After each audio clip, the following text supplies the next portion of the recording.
방영된 법전 7화에서는 은용이 과거 명회장과 일을 하던 시절 작전주로 당할 뻔한 위기를 기회로 만드는 모습을 볼 수 있었는데요. 이후 박준경의 선배 검사 함진을 만난 은용의 모습이 나왔고 자신이 황기석에게 이미 한번 당한 적이 있고 준경에게 갚을 빚이 있다고 말하며 자신을 믿어보라 말했는데요.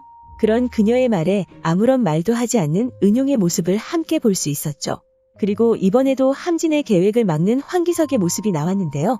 화가 난 함진이 황기석에게 전화를 걸어 사건을 원래대로 배정하라 화를 내고 있었죠. 그런 그녀에게 황기석은 승진이라는 당근을 선사하며 그녀가 그 사건에서 빠지게 만들어버리는 모습을 볼 수 있었죠.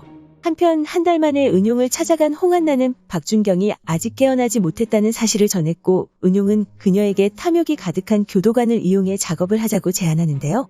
그렇게 교도관을 자신의 말을 잘 듣는 개로 만들기 위해 가족을 이용해 협박하는 은용이었죠.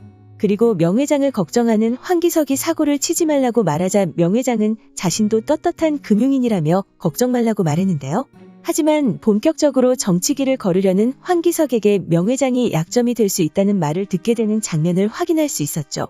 이후 은용은 명회장이 만든 바우펀드가 일종의 다단계 금융 사기수법으로 진행된다는 것을 알아내려 그것을 이용하려는 모습을 보여주었는데요. 높은 수익률로 인기가 하늘로 치솟고 있는 바우펀드를 역이용해 명회장이 사려던 주식을 공매도 치료하는 모습을 보여주었습니다. 이후 박준경이 깨어나게 되고 그 소식을 들은 은용은 그제서야 밥을 먹는 모습을 보여주었는데요. 그 장면에서 윤혜린을 떠올리는 그의 모습도 함께 볼 수 있었죠.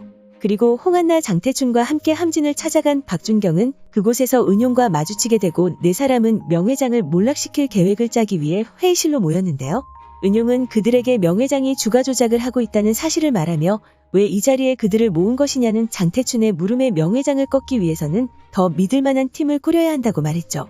이후 은용의 재판일 박준경을 자신의 변호사로 만든 은용이었고 박준경은 은용을 무죄로 만들려 하고 있었는데요.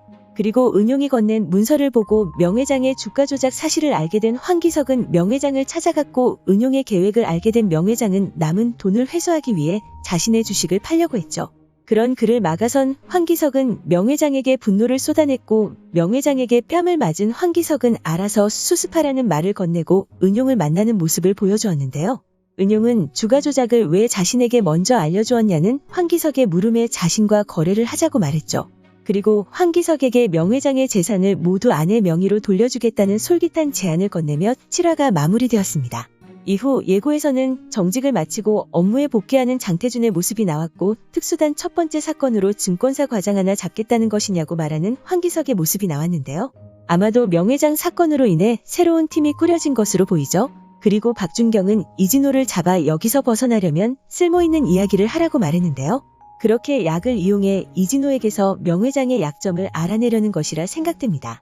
이후 이수동은 명회장에게 자신들이 투자한 모든 돈들이 자금 동결되었다는 사실을 전했고 그 사실을 들은 명회장은 뒷목을 잡으며 쓰러졌는데요. 그리고 은용을 찾아간 황기석은 그에게 진짜 자신과 함께 일해볼 생각이 없냐는 말을 건네며 예고가 마무리되었죠. 그렇게 다음화에서는 진짜 황기석과 은용이 손을 잡는 모습을 볼 수 있을 거라 생각되는데요. 공개된 텍스트 예고에서 두 사람이 진짜 손을 잡는다는 사실을 알 수 있었습니다. 텍스트 예고에는 명회장의 몰락을 위해 서로 손은 잡는 황기석과 은용은 계획대로 명회장 소유의 바우펀드 자금을 모두 빼돌리는데 성공하게 된다 나와 있었는데요. 하지만 바우펀드의 손실을 무고한 서민들의 희생으로 채우겠다는 명회장의 악의에 경악한다고도 나와 있었습니다. 그렇게 명회장을 몰락시키기 위해 황기석과 은용 두 사람이 손을 잡는다는 것을 텍스트 예고를 통해 확인할 수 있었는데요. 아마도 명회장을 몰락시킨 은용의 다음 목표는 황기석이 될 것이라 생각되죠. 상황을 예상해보면 법을 이용해 명회장을 처벌하려 해도 황기석의 계획으로 미꾸라지처럼 빠져나오는 명회장을 처벌하기 위해서는 두 사람을 갈라놓아야 한다는 계획을 세운 은용이라 생각되는데요. 그렇기 때문에 명회장의 재산을 이용해 황기석과 명회장의 사이를 갈라놓으려 하는 것으로 보이죠. 그렇게 황기석이 없어진 명회장이 드디어 법의 심판을 받게 되는 모습이 나올 것이라 생각되는데요. 명회장이 처벌받은 이후 황기석과의 우호적인 관계를 유지하던 은용은 그와 똑같은 방법으로 황기석을 몰락시키려는 모습을 보여줄 것이라 생각됩니다. 이전 손 장관의 출마를 막기 위해 윤혜린과 박준경을 이용하는 황기석의 모습을 볼 수 있었는데요.